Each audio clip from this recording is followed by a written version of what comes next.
Muy bien, estamos con Eduardo Díez, director del Museo de la Historia del Vino Vivanco. Eduardo, gracias por tu tiempo, gracias por el espacio de poder hacer esta entrevista dentro del museo. Muchas gracias por todo. Empecemos entonces. Entiendo que tienes 17 años con Vivanco. Cuéntanos cómo llegaste aquí, cómo ha sido la transformación en estos tiempos, porque es bastante tiempo. Sí, sí, Cuéntanos un poco. 17 años, media vida, ¿no? Se Sí. puede decir. Bueno, yo me incorporo al proyecto cuando, pues bueno, este espacio en el que nos encontramos era una obra y se estaba catalogando pues todos los materiales que ahora podemos ver en el museo y otros muchos, ¿no? que están en los almacenes, y se estaba con todo el proyecto museográfico, y por tanto pues esto pues da un poco un enfoque pues muy amplio de ver un poco cómo ha ido naciendo el proyecto y en lo que se ha ido transformando a lo largo de todos estos años, ¿no? Porque pues, todos los proyectos nacen con una misión pero no se pueden quedar ahí, ¿no? Y van evolucionando con el paso del tiempo. Ha sido un proyecto apasionante en un lugar donde La Rioja, donde apenas existía el turismo hace 15, 20 años, y hemos podido ver un poco cómo ha ido evolucionando todo este proceso. ¿Cómo nace esta idea del museo? Bueno, la idea del museo nace, Vivanco es un proyecto 100% familiar, cuatro generaciones dedicadas al mundo del vino. Las dos primeras de una manera bastante local, en torno a Alberite, que es una población que está cerca de Logroño y es donde procede la familia Vivanco.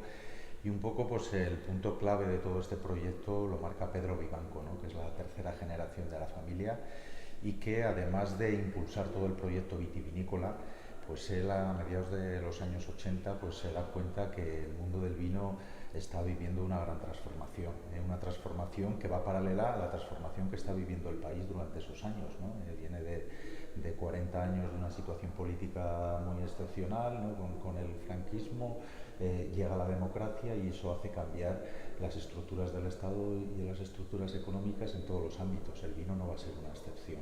De manera que un poco la manera de elaborar el vino de sus padres, de su abuelo, en pocos años pues van cambiando totalmente, y Pedro Vivanco pues se da cuenta que muchos de esos objetos, de esa maquinaria que se empleaba para hacer el vino hacía pocos años, pues que están quedando relegadas en las bodegas, y él empieza realmente una labor de recuperación, que él tiene muy claro que un poco todos esos objetos merecen contar una historia, y entonces él pues ya le surge la idea de crear un espacio donde se pueda difundir esa cultura del vino a las generaciones venideras. Él fundamentalmente, Pedro, empieza a coleccionar la colección etnográfica, es decir, los aperos dedicados al cultivo de la vid, la maquinaria relacionada con el mundo del vino.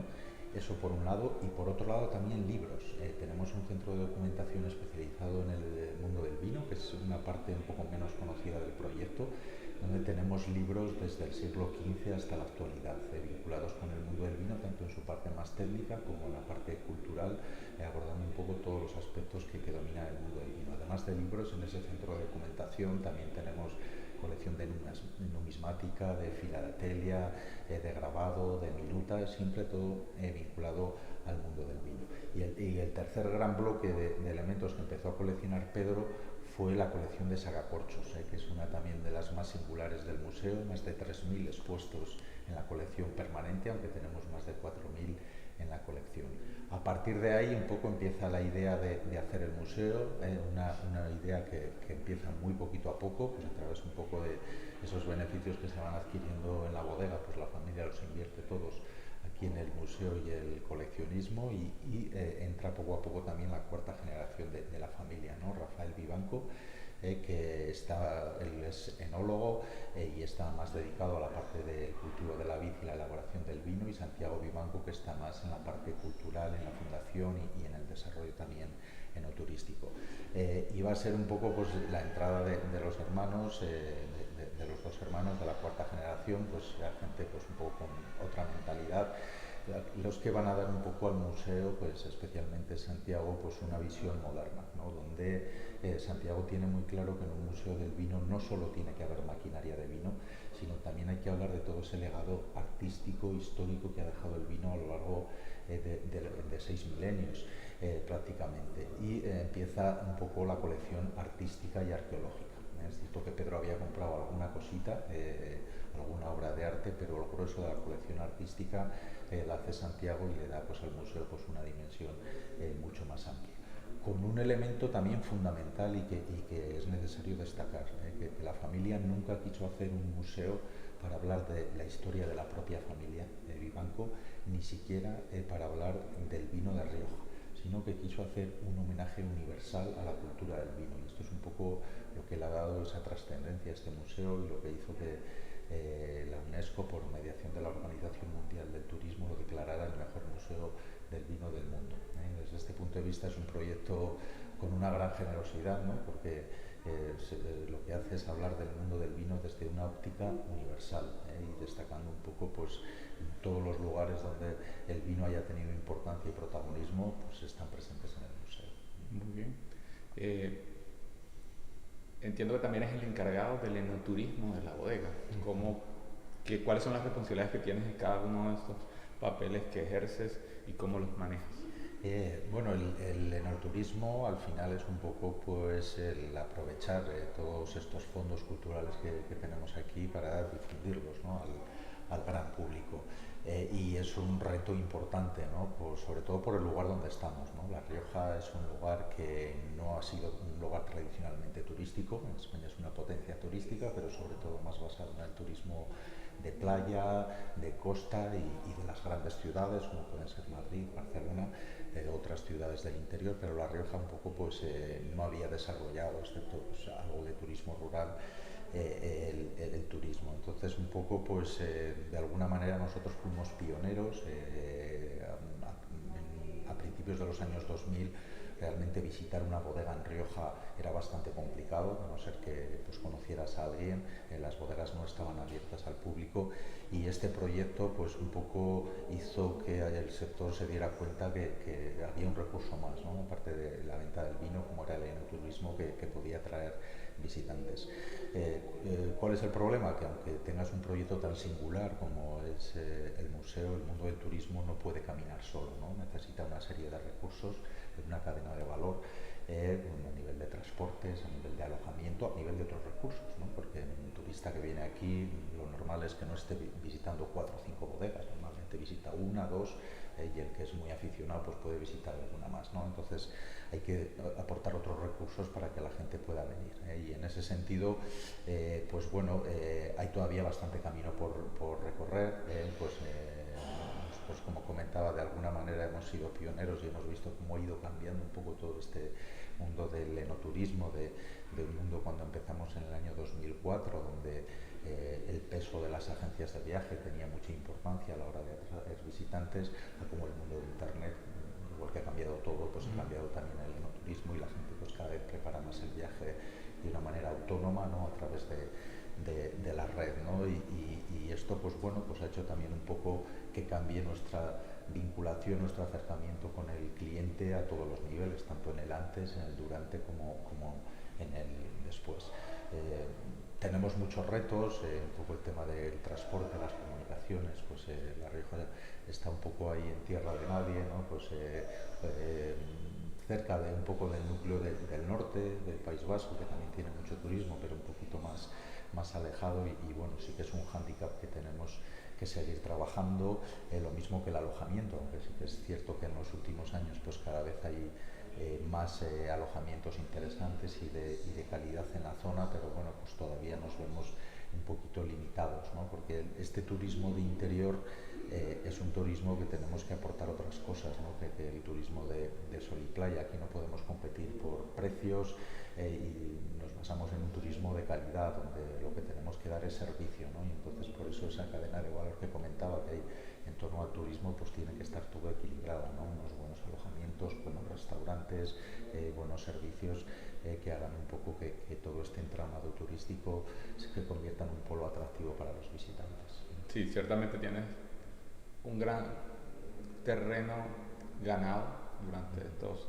15 años desde que abrió el museo, pero ¿qué consideras que falta todavía? ¿Cuáles son que falta por mejorar dentro del enoturismo? Sí, sobre todo es la atracción de visitantes, ¿no? El que nos convirtamos realmente pues, en un polo atractivo para para el visitante. Sí que vemos la tendencia, sobre todo del turismo internacional, como ha ido subiendo en los últimos años. Nosotros durante los 10 primeros años apenas teníamos de un 7 o un 10% de visitante extranjero, ahora estamos moviéndonos ya por unas cifras de un 30%, que es un turismo muy interesante, ¿no? Porque el turismo extranjero que viene al interior es un turismo de un mayor poder adquisitivo, de una sensibilidad pues, cultural, artística superior, que lo hace pues muy influyente y muy atractivo. Bueno, ¿qué más cosas necesitamos? Pues un poco como comentaba antes, mejorar las comunicaciones es algo vital. No es muchas veces sencillo llegar por transporte público hasta aquí, hasta La Rioja. Con un coche individual pues no hay ningún problema, ¿no? Pero a nivel de trenes o autobuses, otros medios de transporte, pues estamos un poquito limitados y ese es un reto importante. Y lo mismo que abrirnos pues un poco a otros segmentos turísticos, ¿no? Como es por ejemplo el turismo MICE, el turismo de empresa que está ahora pues bastante en boga. Creo que el enoturismo ofrece pues unas condiciones muy atractivas, ¿no? Para ese turismo de incentivo de empresa, porque estamos en espacios muy singulares donde pues podemos ofrecer a esas empresas que quieran hacer pues un viaje bien de incentivo, unas reuniones de empresas, pues un lugar un poco donde se puedan evadir, puedan hacer su trabajo y además se puedan tener sus momentos de ocio. Claro, para eso pues necesitamos tener una buena coordinación con todo el tema de alojamientos, de otro tipo de servicios, y un poco esos serían los principales retos, ¿no? que necesitamos, crear una buena estructura turística, pues porque por muy buen destino que tengas individualmente, pues solo un poco no puedes optar a atraer al público. Okay. ¿Cuáles consideran que son los elementos de este museo que la gente no puede perder de visitar, no puede dejar de visitar? Bueno, este museo es muy singular por la diversidad que tiene, ¿no? Es un museo que es una colección de colecciones, ¿no? Empieza durante las 3 primeras salas centrada un poco en todo lo que es el proceso productivo. La museografía va siguiendo pues todos los trabajos del campo y posteriormente los de la bodega, y por eso ahí lo que se va a ver durante esas 3 primeras salas fundamentalmente es la maquinaria destinada pues a cultivar la vid y a elaborar el vino, también haciendo un acercamiento a todo lo que son las industrias auxiliares al vino, como son la tonelería, el vidrio, el corcho, que tienen mucha importancia en el proceso de elaboración y conservación de los vinos. La parte más singular del museo pues es esta sala en la cual nos encontramos ahora, que es la sala de arte, donde la familia Vivanco ha reunido una colección de piezas excepcionales, todas originales y todas vinculadas al vino, que nos hablan un poco de la importancia que ha tenido esta bebida, a través de la cual se puede incluso explicar la historia de la humanidad, ¿no? de alguna manera, ¿no? Piezas que se remontan desde el antiguo Egipto, pasando por la importancia que tuvo el vino en la época griega y romana, con sus dioses del vino, Dionisio, Baco, toda la importancia que ha tenido siempre el vino en el mundo religioso y funerario, ¿no? El vino tinto, por ese color rojizo que lo asemeja con la sangre, siempre ha estado muy vinculado al mundo religioso, y por eso en esta sala cuarta hay una parte que habla de las religiones monoteístas, el cristianismo, el judaísmo, donde el vino tiene mucha presencia simbólica. Y luego pues finalmente también hablamos de cómo la vid y el vino han sido fuente de inspiración para artistas de todas las épocas, cómo la vid y el vino han inspirado a artistas para crear belleza, para crear arte, y ahí pues nos remontamos desde la época romana con joyería, pendientes de oro que podemos ver en la colección, que se podrían poner hoy perfectamente, hasta obras de artistas contemporáneos como Andy Warhol, como Picasso, como Miró, que han hecho sus propias interpretaciones del mundo del vino. Y finalmente pues está la sala quinta, donde hablamos del servicio del vino, también con, aparte de esa colección excepcional de más de 3.000 sacacorchos, toda esa vajilla que ha empleado el hombre para servir el vino y beberlo. Y no me quiero olvidar de un sexto espacio que está en el exterior del museo, que es una colección ampelográfica, una colección con 224 variedades de vid de todo el mundo. Paseo por viñedos. y después cerrar con una degustación en la tienda o en el restaurante. Efectivamente, porque al final el visitante que viene aquí a La Rioja, pues además de conocer sus vinos y sus bodegas, también viene muy atraído por el mundo de la gastronomía. Por eso el restaurante también es un lugar fundamental donde pues el visitante se va a encontrar con la opción de comer una comida típica riojana, con sus patatas a la riojana, con su bacalao, su cordero, o también un poco pues acercarnos a esa gastronomía más moderna, más de autor y centrada sobre todo en el producto de temporada. Es algo que tiene un reclamo fundamental y realmente vino y gastronomía pues siempre han ido de la mano.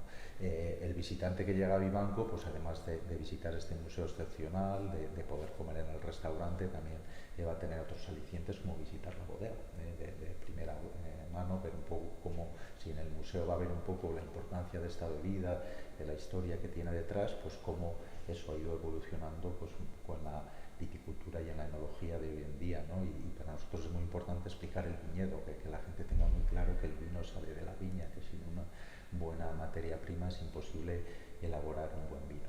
Hacemos también cursos de cata para la gente que quiere profundizar un poquito más en el conocimiento del vino, siempre con la perspectiva del ocio y del disfrute. No queremos, aunque también existe la posibilidad de cursos un poquito más técnicos, pero al final lo que queremos es destacar ese aspecto un poquito más hedonista y placentero que tiene el vino, de disfrute exactamente, porque a veces hacemos esto del vino algo excesivamente complejo y que a veces aleja al propio consumidor del vino, ¿no? Y queremos sobre todo destacar esa parte más hedonista, más placentera en esos cursos de iniciación donde además de adquirir conocimientos que se adquieren, pues se pierda un poquito el miedo a esto de la cata de vinos. Sin duda, Vivanco es un punto muy completo para visitar aquí en La Rioja. Sí. Bueno, cualquier amante del vino creo que es un lugar imprescindible. Como comentaba anteriormente, pues la UNESCO en el año 2007 nos declaró el mejor museo del vino del mundo y bueno, pues que una institución así nos hiciera este reconocimiento para nosotros es un grandísimo orgullo. Pero aunque sea un lugar imprescindible para cualquier amante del vino, realmente este museo es un espacio que puede disfrutar cualquier persona, ¿no? Y así nos lo transmiten los visitantes, ¿no? Gente que no siente una especial atracción por el mundo del vino, pues ha visitado el museo y a partir de ese momento nos dice que ha empezado a valorar, ¿no?, lo que hay detrás de una botella de vino. Como comentaba antes, a través del vino se pueden explicar un montón de aspectos de la historia de la humanidad, desde la antigüedad hasta nuestros días. Ha sido un vehículo, un elemento que ha sido alimenticio, ha sido una moneda de cambio comercial y ha estado muy presente en la vida de las personas, y por eso pues trasciende un poco al propio amante del vino. Excelente, Eduardo. Gracias por tu tiempo, ha sido un placer estar aquí contigo y poder disfrutar del museo de toda la experiencia de Vivanco. Pues gracias a ti y bueno, pues que toda la gente que nos vea pues le haya picado un poquillo la curiosidad del vino y pueda venir a visitarnos. Buenísimo. Gracias.